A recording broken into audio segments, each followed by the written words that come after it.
Morning student, welcome back in the next part of question answer session related to electromagnetic induction chapter. Now in next question it is given that the area of the coil is 0.04 meter square and the total number of turns जो है कितनी है 1000 turns है और it is given that magnetic flux is equal to यानी कि this amount of magnetic flux is passing through the given coil.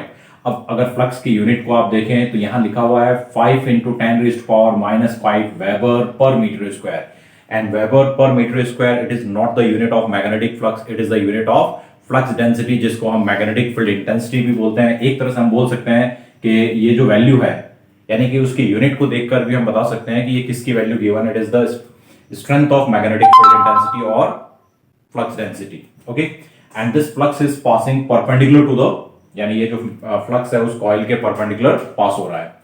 Now if we rotate the coil by 90 degree, अगर हम कॉइल को 90 डिग्री रोटेट करें in 0.2 second, we have to calculate the amount of induced EMF और average EMF in the average EMF produced in the coil. अब यहां पर आप ध्यान दें, we know that average EMF और induced EMF produced in the coil is given by minus of d phi bye dt, और it can also be written as minus of delta phi by delta t. यहां पर हमें delta t given है. Delta t का मतलब जो flux change हो रहा है it is changing in 0.2 second.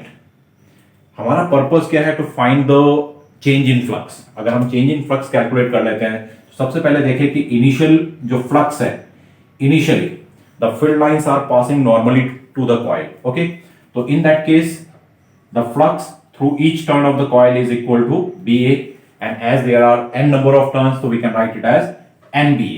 okay, अब आप ध्यान देना कि जब इस कॉइल को, यानी यहां पर magnetic field is invert up and the plane of the coil जो है it is in the plane of the board. इस केस में magnetic field lines they are perpendicular to the plane of the coil. Okay, अगर हम coil को rotate कर दें by the 90 degree, उस केस में कोई भी फील्ड लाइंस इस कॉइल के थ्रू पास नहीं होगी, यानी कि जो फाइनल फ्लक्स होगा through the coil that will be equal to 0. और यहां पर ये सारी वैल्यूज हमें गिवन है. नंबर ऑफ टर्न्स कितना है 1000 and magnetic field is 5 into 10⁻⁻⁵ and area of the coil is 0.04 metre square. Values रखने से पहले हमें ये चेक कर लेना चाहिए कि ऑल जो टर्म्स है वो प्रॉपर फॉर्म में हो, प्रॉपर यूनिट में हो. तो सभी ऐसा यूनिट के फॉर्म में थे तो हम डायरेक्टली इसको कैलकुलेट कर सकते हैं. तो इसको अगर हम सिंप्लीफाई करें,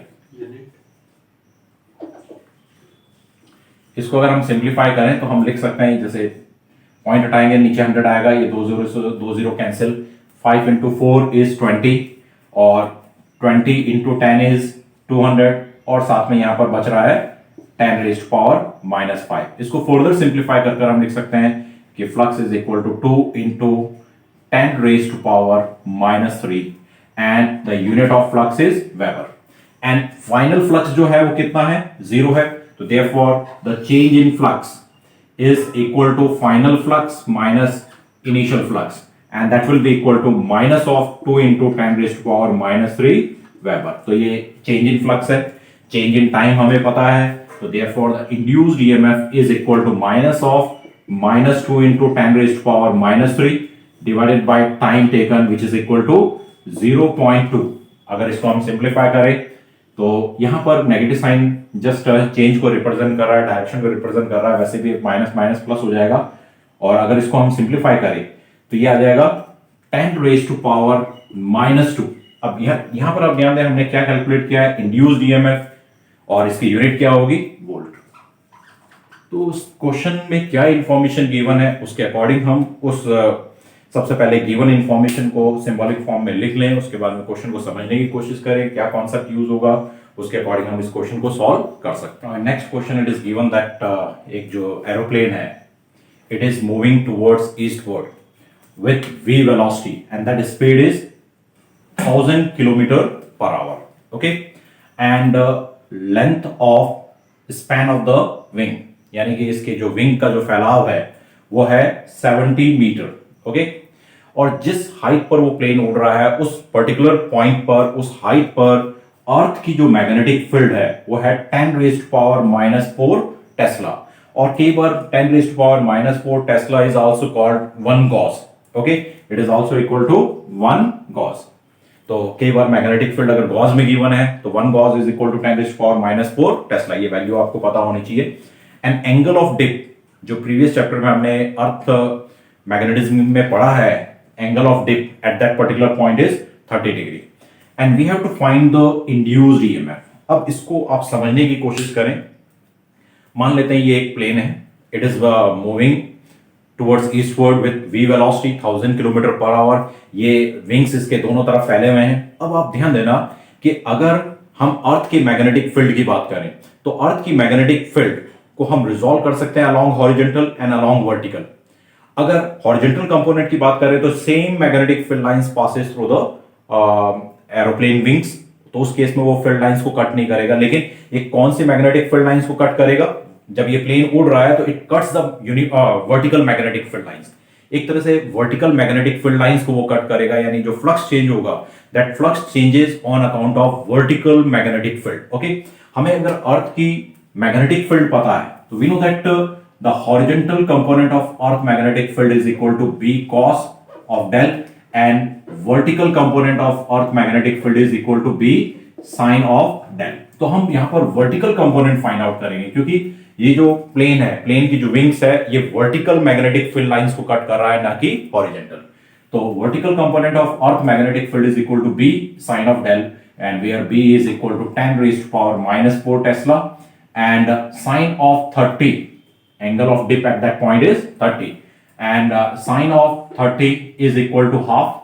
इसके अकॉर्डिंग हम इसको लिख सकते हैं, थोड़ा सा सिंप्लीफाई कर देते हैं, 10 into 10 raised to power minus 5 लिख देते हैं, multiply by sin of 30 is half. इसके अकॉर्डिंग हम इसको कैंसिल करके लिख सकते हैं 5 into 10 raised to power minus 5 Tesla.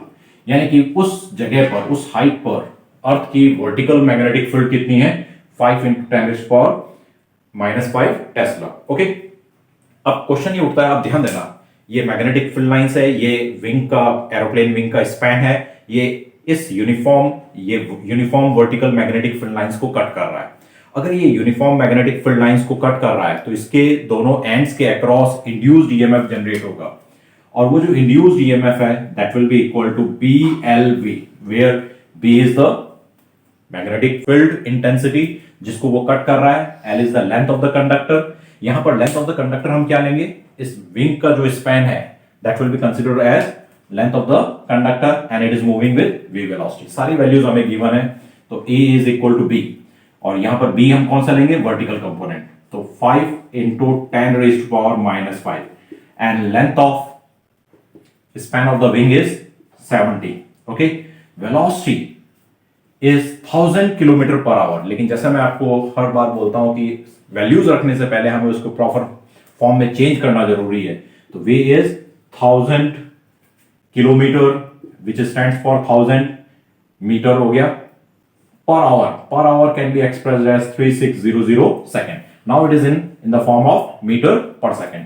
थोड़ा सा इसको सिंप्लीफाई कर लें तो it can be written as, एक तरह से हम इसको लिख सकते हैं 10 raised to power 4 divided by 36. Okay, अब यहां पर इसको अगर हम सिंप्लीफाई करें तो आप ध्यान देना, ये एक जीरो और इसके साथ मिलकर ये कितना हो जाएगा?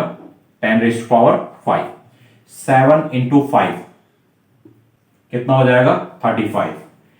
10 raised to power minus 5, 10 raised to power 5, ये आ जाएगा 10 raised to power 0 divided by 36. Okay, 10 raised to power 0 is 1. Okay, so approximately it is equal to 1 volt. Okay, तो इस तरह से हम उसके विंग स्पैन के अक्रॉस कितना ईएमएफ इंड्यूस होगा वो हम फाइंड आउट कर सकते हैं. ये भी एक काफी इंपॉर्टेंट क्वेश्चन है जो कॉम्पिटिटिव पॉइंट ऑफ व्यू से भी इंपॉर्टेंट है, और यहाँ पर दो चैप्टर के कॉन्सेप्ट को मिक्स कर ये क्वेश्चन बना हुआ है, मैग्नेटिज्म और electromagnetic induction. Now in next question it is given that a coil of self inductance 3 M stands for milli, H stands for henry. ठीक है, यानी एक तरह से ये जो वैल्यू है it is 3 into 10 raised to power minus 3 henry. Okay, and उस कॉइल से कितनी करंट पास हो रही है? 5 एम्पियर, और उसके बाद में स्विच को ऑफ कर दिया जाता है, और स्विच को ऑफ करने से करंट जो है वो चेंज होगी from 5 ampere to 0 value. Okay, और कितने समय में चेंज होगी? 1 सेकेंड में, and we have to find the average induced EMF produced in the coil. उस कॉइल में कितना एवरेज इंड्यूस्ड ईएमएफ प्रोड्यूस होगा। तो सेल्फ इंडक्शन फिनोमेना और इंडक्टेंस में आपने एक रिलेशन पढ़ रखा होगा कि the induced EMF in a coil is given by minus of L D I bye D T. Okay, अब आप ध्यान देना, इस डी आई को हम डेल्टा आई, हम इसको इस तरह से भी लिख सकते हैं minus of L delta I bye delta T. अगर डेल्टा आई की बात करें तो change in current is 5 minus 0 और 0 माइनस 5, जो भी हम लिखना चाहे 0 minus 5, it is equal to minus 5 ampere. Change in time ये भी हमें पता है, it is 0.1 second. Okay, self inductance भी हमें गिवन है 3 into 10 raised power minus 3 henry. Okay, यानी ये सारी वैल्यूज हमें गिवन है। तो इंड्यूस्ड ईएमएफ को हम कैलकुलेट कर सकते हैं as minus of L 3 into 10 raised power minus 3 delta I which is minus 5 delta T which is 0.1, और इसको अगर हम सिंप्लीफाई करें, पॉइंट हटाएं तो ये ऊपर आ जाएगा 10 माइनस माइनस प्लस हो जाएगा, और हम इसको लिख सकते हैं 5 into 3 is 15 into 10 raised to power minus 3 and 10 raised to power 1, it can be written as 10 raised to power minus 2। एक तरह से हम बोल सकते हैं induced EMF is equal to 0.15, इसको बोल। तो ये इस तरह के कुछ डायरेक्ट क्वेश्चंस भी बनते हैं। तो यहाँ पर अभी तक जो हम क्वेश्चंस डिस्कस कर रहे थे वो कॉन्सेप्चुअल न्यूमेरिकल टाइप के क्वेश्चंस थे, लेकिन इस तरह के डायरेक्ट न्यूमेरिकल्स भी इन next question it is given that जो एयर कोर सोलेनॉइड है उसका सेल्फ इंडक्टेंस कितना है 0.01 मिली हेनरी। ओके, और उसका जो सेल्फ इंडक्टेंस है, जैसे ही इस कॉइल के अंदर हम एक कोर को इंसर्ट करें, सॉफ्ट आयरन कोर को इंसर्ट करने पर उसका सेल्फ इंडक्टेंस हो जाता है 100 मिली हेनरी। ओके, तो अब आप ध्यान देना कि we have to find the relative permeability of that soft iron. We know that self inductance of a solenoid it is given by mu naught N square L A. Okay, ये मान लेते हैं एयर कोर के लिए मैं not use कर रहा हूं, and for air core solenoid mu naught represent permeability of the air. Okay, in case when soft iron core is inserted, उस केस में मीडियम के केस में द परमिबिलिटी को हम लिख रहे हैं mu M, and the number of turns will remain same, length of the coil also remain same, area भी सेम रहेगा, सिर्फ मीडियम चेंज हुआ है। मीडियम के चेंज होने से सेल्फ इंडक्टेंस की वैल्यू चेंज हुई है। अब आप ध्यान दें कि अगर हम इसको डिवाइड करें Lm by L naught, we get mu m by mu naught, and the ratio of permeability of the medium to the permeability of free space is called relative permeability। एक तरह से हम बोल सकते हैं relative permeability it is the ratio of self inductance with medium to the self inductance without medium or with air as medium, और दोनों की वैल्यूज हमें गिवन है 100 milli henry, and this value is 0.01 milli henry. इसको अगर हम solve करेंगे तो ये वैल्यू आ जाएगी 10 raised to power 4, and relative permeability की कोई यूनिट नहीं होती है। यानी इस तरह के भी सिंपल क्वेश्चंस बनते हैं। आपको ध्यान होगा कि एक क्वेश्चन हमने डिस्कस किया था कि अगर किसी रिंग के थ्रू बार मैग्नेट को ड्रॉप करें, अगर किसी रिंग के थ्रू बार मैग्नेट को ड्रॉप करें, in absence of ring the bar magnet falls in downward direction with g acceleration due to gravity, that is 9.8 metre per second square. लेकिन जब इस रिंग के थ्रू ये गिर रहा है, the acceleration will become less than acceleration due to gravity, क्योंकि उस केस में जो इंड्यूस करंट होगी that will opposes the motion of the magnet. और इस केस में आपको ध्यान होगा कि हमने एक ग्राफ प्लॉट किया था just to represent the variation in acceleration due to gravity with time with motion. Okay, तो इनिशियली एक्सेलरेशन जब वो मैग्नेट काफी दूर है उस समय एक्सेलरेशन किसके इक्वल है, to the acceleration due to gravity. लेकिन जैसे जैसे ये कॉइल की तरफ मूव करता है तो उसका एक्सेलरेशन कम होगा, और जैसे ही वो कॉइल को पास होकर फिर आगे निकलेगा उस केस में एक्सेलरेशन फिर से बढ़ेगा, और जब वो काफी दूर चला जाएगा उस केस में फिर से एक्सेलरेशन कितना हो जाएगा, it will become equal to acceleration due to gravity. Okay, तो ये ग्राफ हमने डिस्कस किया है। ये क्वेश्चन आपको क्लियर था। अब यहां क्वेश्चन क्या है वो आप ध्यान दें कि we have to plot a graph to show the variation of induced EMF which produced in the coil while a magnet is falling through a coil. अगर किसी मैग्नेट को कॉइल के थ्रू गिराएं, पास करें, उस केस में उसके इंड्यूस्ड ईएमएफ का जो वेरिएशन होगा, ग्राफ होगा, वो कैसा होगा। अब आप ध्यान देना, ये हमें पता है कि जब ये मैग्नेट कॉइल की तरफ मूव कर रहा है तो इंड्यूस्ड करंट का डायरेक्शन मान लेते हैं एंटी क्लॉकवाइज है। तो जब ये मैग्नेट इस कॉइल को पास कर कर इससे दूर जाएगा तो इंड्यूस्ड करंट का डायरेक्शन चेंज होगा, यानी कि इंड्यूस्ड ईएमएफ का डायरेक्शन चेंज होगा, उसकी पोलैरिटी चेंज होगी। तो अब आप ध्यान देना, when this magnet is far away from the coil, उस केस में फ्लक्स जो चेंज हो रहा है वो लगभग जीरो के बराबर है। तो इंड्यूस्ड ईएमएफ कितना होगा? जीरो। जैसे जैसे ये मैग्नेट कॉइल की तरफ मूव करेगा, इंड्यूस्ड ईएमएफ बढ़ेगा, इंड्यूस्ड ईएमएफ बढ़ेगा। ये कोई वेरिएशन एग्जैक्ट नहीं है, लेकिन फिर भी जस्ट एक रिप्रेजेंट में कर रहा हूं, वेट बढ़ेगा। एक लेवल पर आकर फ्लक्स का जो रेट ऑफ चेंज है वो मैक्सिमम हो जाएगा, उसके बाद में फिर से फ्लक्स डिक्रीज होगा। और जैसे ही ये मैग्नेट इस कॉइल से बाहर निकलेगा, उसके बाद में इंड्यूस्ड ईएमएफ की पोलैरिटी चेंज हो जाएगी और ये इसका वेरिएशन होगा। तो this will be the variation of induced EMF with time. तो क्वेश्चन किसी भी तरह का बन सकता है हमें। Now next question, it is given that two bulb B1 and B2, they are connected across a battery along with an inductor and a resistor. Okay? अब यहां क्वेश्चन क्या है वो आप ध्यान दें कि as we close key, okay? तो जैसे हम की क्लोज करेंगे हमें ये बताना है which bulb lights up earlier, यानी कौन सा बल्ब जल्दी जल जाएगा। ओके, पहला क्वेश्चन। सेकंड क्वेश्चन ये है कि क्या कुछ समय बाद में दोनों की ब्राइटनेस सेम रहेगी या डिफरेंट रहेगी। तो इस चीज को समझने के लिए आप ध्यान दें, हमें पता है कि as soon as we close the switch, what happens, current through the resistance immediately reaches to its maximum value, but because of self induction phenomena इसके across induced EMF generate होगा and that opposes the rising current। तो यहां पर inductor के case में the current take some time to reach to its maximum value, यानी इस case में करंट को कुछ समय लगेगा अपनी मैक्सिमम वैल्यू तक पहुंचने के लिए। तो इसका सीधा सा मीनिंग है कि इस बल्ब, ये जो बल्ब है ये इमीडिएट ब्राइट पोजीशन में नहीं आएगा, इट टेक सम टाइम, यानी कि B2 bulb lights up earlier. Second question क्या था, क्या दोनों बल्ब की इंटेंसिटी सेम होगी। तो यहां पर ये जो क्वेश्चन है it is slightly related to next chapter, जो अल्टरनेटिंग करंट वाला चैप्टर है उससे रिलेटेड है। वहां आप पढ़ेंगे कि resistance offered by inductor is equal to omega L, where omega is the frequency of the source. DC के केस में the frequency of the source is zero. Okay, तो it means inductor offers nearly zero resistance for DC के लिए वो कितना resistance offer कर रहा है? जीरो। अब आप समझ सकते हैं कि इस ब्रांच का जो रेजिस्टेंस है वो सिर्फ इस बल्ब के कारण है, जबकि यहां पर इस ब्रांच का जो रेजिस्टेंस होगा, ये एक रेजिस्टर भी है और इस बल्ब, दोनों का जो कंबाइंड रेजिस्टेंस होगा उसके बराबर होगा।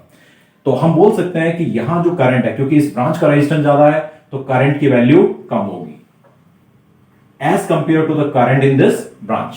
ओके, तो जहां करंट ज्यादा है दैट बल्ब ज्यादा ब्राइटली ग्लो करेगा as compare to this bulb, यानी कि B1 बल्ब की ब्राइटनेस ज्यादा होगी as compare to B2। Next question, it is given that two solenoids, they are wounded over the same core। Okay, और इसमें जो आउटर सोलेनॉइड है, its cross sectional area is A1 and it has N1 number of turns per unit length, जबकि जो inner solenoid है उसका cross sectional area A2 है and it contains N2 number of turns per unit length. दोनों की length same है। अब question क्या है वो आप ध्यान दें, right the expression for self inductance of the two solenoid, यानी कि हमें फर्स्ट सोलेनॉइड के लिए सेल्फ इंडक्टेंस की वैल्यू लिखनी है, सेकंड सोलेनॉइड के लिए सेल्फ इंडक्टेंस की वैल्यू लिखनी है। Then we have to write the expression for mutual inductance of the two solenoid, दोनों सोलेनॉइड के म्यूचुअल इंडक्टेंस की क्या वैल्यू होगी। Then we have to prove that, उस केस में हमें क्या प्रूव करना है कि mutual inductance of the solenoid is less than under root of L1 L2। Okay, ये हमें प्रूव करना है। तो अब आप ध्यान देना कि फर्स्ट सोलेनॉइड का जो सेल्फ इंडक्टेंस है, we know that L We know that self-inductance of a coil is given by mu naught n square La. Okay? तो इसके अकॉर्डिंग हम इजीली लिख सकते हैं कि mu naught फर्स्ट के number of turns per unit length कितनी है, N1, length is L, cross sectional area is A1. Second solenoid का जो सेल्फ इंडक्टेंस होगा वो होगा mu naught N2 square L A2. Okay, mutual inductance के case में भी हमें पता है कि mutual inductance is equal to mu naught N1 N2 L, और यहां जो एरिया आता है that area is the area of the inner coil. Okay, इसके अकॉर्डिंग हम लिख सकते हैं कि the mutual inductance of the two solenoids is equal to mu naught N1 N2, okay, L and A. A किसका आएगा? A is the area of the inner solenoid which is A2. तो इस तरह से हम सेल्फ इंडक्टेंस और mutual inductance के फॉर्मूले को लिख सकते हैं for the given condition, given information के अकॉर्डिंग. अब हमें इसको प्रूव करना है कि the mutual inductance is less than और equal to under root of L1 L2. तो अब आप ध्यान दें कि अगर हम सबसे पहले L1 और L2 को ही मल्टीप्लाई कर लें, तो जैसे ही हम इन दोनों को मल्टीप्लाई करेंगे हमें क्या मिलेगा? mu naught स्क्वायर, साथ में हमें मिलेगा N1 square, N2 square, L into L is L square and A1 A2. Okay, now on taking square root on both side हम लिख सकते हैं under root of L1 L2 is equal to, जैसे ही स्क्वायर रूट लेंगे mu naught बाहर, N1 बाहर, N2 बाहर, L बाहर, और रूट के अंदर सिर्फ बचेगा A1. M के अंदर हमें क्या नजर आ रहा है? A2. यहां हमें क्या नजर आ रहा है? Under root of A1 A2. अब आप ध्यान देना, मैं यहां पर आपको क्या चीज एक्सप्लेन करना चाह रहा हूं. A2, where A2 is the area of the inner solenoid. Okay, A1, where A1 is the area of outer solenoid. और हमें ये पता है कि A2 is less than A1. Okay, अब दोनों तरफ A2 से मल्टीप्लाई कर दो. अगर हम दोनों तरफ A2 से मल्टीप्लाई करते हैं, we get A2 square, it is less than A1 A2. Okay, now if we take square root on both side, अगर हम दोनों तरफ स्क्वायर रूट ले लें, इधर भी स्क्वायर रूट ले लें, तो हमें क्या मिल जाएगा? A2 is less than under root of A1 A2. Okay, तो ये क्लियरली इंडिकेट कर रहा है कि A2 is less than this value. बाकी ये जो पूरी टर्म है वो तो सेम है. A2 is less than this value. It clearly indicates that mutual inductance is less than under root of L1 by L2, or it may be equal to, क्योंकि अगर A1 और A2 they are nearly equal, उस case में it may be nearly equal to under root of L1 L2. इस तरह से हम इस required जो relation, given relation है उसको हम prove कर सकते हैं. Hope that कि कुछ important questions हमने discuss किए हैं. यही सफिशिएंट नंबर ऑफ क्वेश्चंस नहीं है, आप और भी क्वेश्चंस प्रैक्टिस कर सकते हैं, और जो भी डाउट्स हैं वो आप शेयर कर सकते हैं, और उसका सोल्यूशन भी हम यहाँ पर डिस्कस करेंगे. Okay, thank you.